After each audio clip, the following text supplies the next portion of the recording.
Wear a big party chainsaw, go to drinking beer. A couple of dozen games of darts 3 or 4 times a year. Sort me nuts and bolts, sharpen up my knife. Escape from the youngsters, the TV and the wife. In me shed, me lovely little shed. Might as well get a Chesterfield, a toilet and a bed.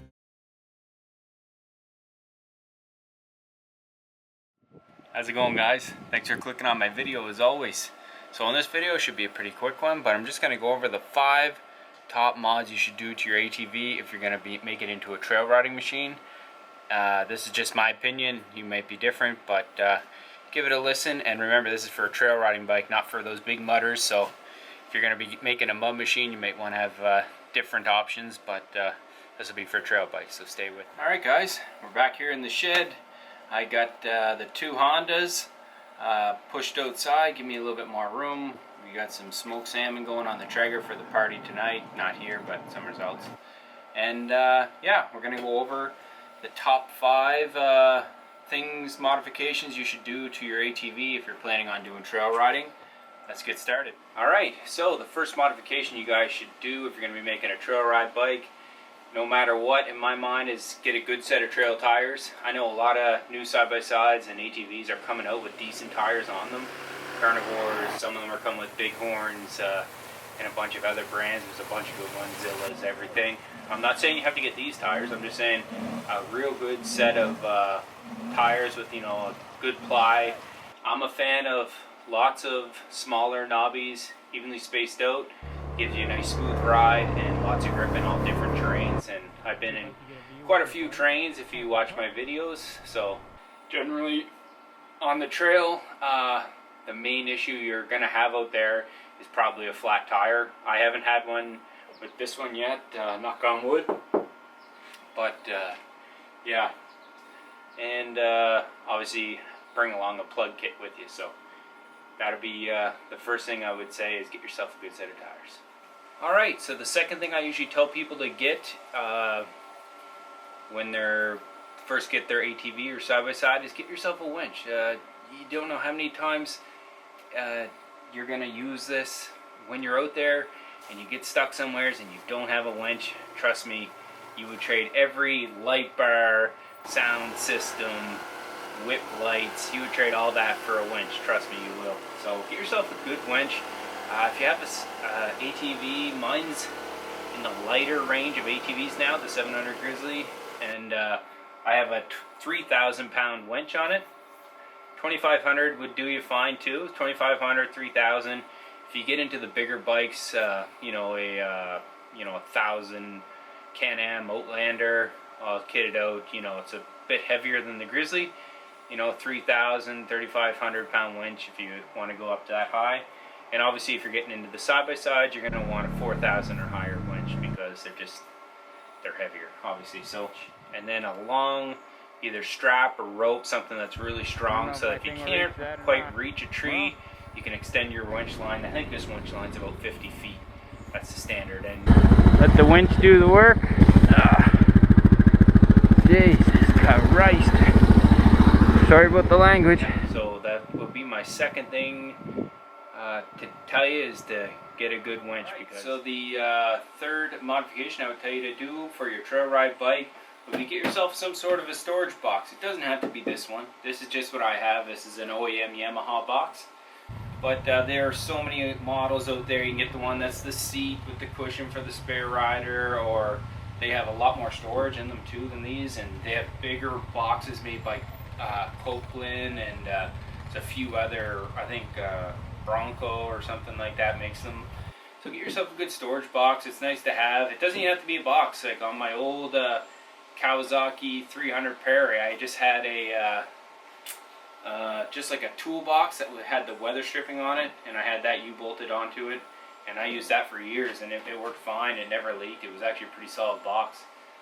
I think I still have it. It's in the back of my truck, and I just use it as carrying all my tow ropes and all kinds of stuff in the truck, my ratchet straps. So your third thing I would tell you is get yourself a nice storage box, somewhere you can keep your stuff high and dry, and it comes in handy for sure. Alright, on to the fourth item, more modifications, that I would say to do to your trail ride bike would be get yourself some extra gas storage. I had an old canister before it developed a crack in it and started leaking, and it was a one that looks just like this, but it's made by Copeland, and I had it for years, and it got the hell beat out of it, and it finally had a crack. I had to throw it in the way. But I've been without one for a long time, and then I was riding, I think it was last summer with my family, and I came so close to running out of gas. And I mean, we had extra gas in the side-by-sides, but just made me realize that I should really get my own. So I went out and I got this one. This one is made by Rotopax. I think this would probably be the most popular brand that's out there right now. And this one here is the 1.75 gallons or 6.6 liters. So it gives me, I think, just over about a half a tank extra. And these are really robust containers. And then I bought the mounting thing here, and you can get these. These are really easy. You can get them actually that have a lock on them, so that if you want to leave your bike outside at night, no one can steal it from it. But yeah, get yourself some extra storage for gas. You guys wanted, you can just get just the regular small gas jugs. They have like metal brackets that clip onto the back of your ATV. Put that in there. Some of the seats have like a spot built in, so that you can store a small gas jug in there too.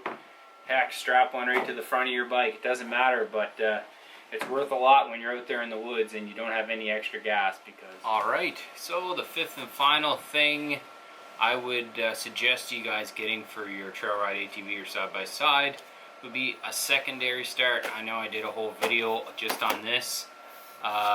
Most new ATVs and side-by-sides are all fuel injected. They only have electric start. There's no pull start, and you know, you get even a 700 single. Try to pull that over with a pull cord would be hellish. If anyone knows or ever tried to pull over a bigger three-wheeler or the old Hondas, if you had a Honda, they still have, some of them still have the pull cord, but they're kind of going away slowly because they're so reliable now. But yeah, this one here is, I'm not saying you have to get this one. This is one that I actually had for Christmas. I have one in my truck. My wife has one. Everyone in my family has them. I usually bring two of them on me, one for spare starter and one to charge the batteries of my camera equipment. But this one's just made by MotoMaster Eliminator. There are better ones out there, so spend whatever is in your budget, but they're pretty simple to hook up. I guess I'll show this too. This will be number 6. If you had some extra cash kicking around, and if you're like me and you live in Canada or the northern United States, even the mid-United States and up, where it gets cold and you like driving in the cold weather, where here we have groomed trails in the winter, which is great. You need a way to keep your hands warm, and the best way I found is with a good set of electrical hand warmers. Alright, for me, I have the Heat Demon dual zone hand warmers. So it's pretty turn them on here maybe so we can get some lights going. So you can select either your thumb or your grip, so thumb or grip, and then you crank up the heat however hot you want. It goes up to 5. Once you pass that, it turns back off. So you can do just your thumb or your grip. And my favorite part about these grips is that they're actually the same size as your stock grips. So you don't have this real big fat grip that's hard to hold like this. I like something you can get your whole hand around. It feels like, you know, your throttle on the motorcycle or something. But yeah, if you had some extra cash and you live in a cold climate, the Heat Demon grips, heated grips, are a great thing to have also. Alright guys, so that's my top 5 mods you should do for your trail riding ATV or side-by-side.